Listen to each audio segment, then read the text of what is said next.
জীবন শুরু হবে 25-এর পরে।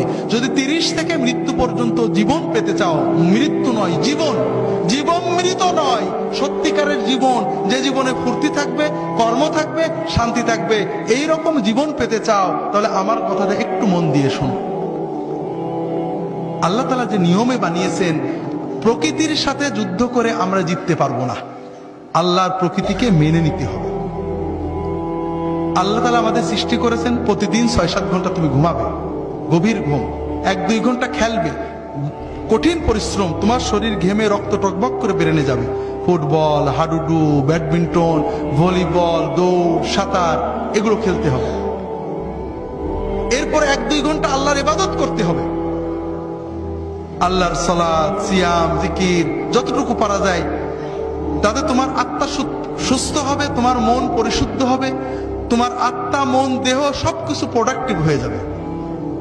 এরপরে তুমি 4-5 ঘন্টা তোমার 25-এর পরের জন্য কর্ম বা শিক্ষা নেবে। এইভাবে যদি তুমি চলো, তাহলে তোমার জীবন গতিশীল হবে, তোমার জীবন ইনশাআল্লাহ মৃত্যু পর্যন্ত সচল থাকবে।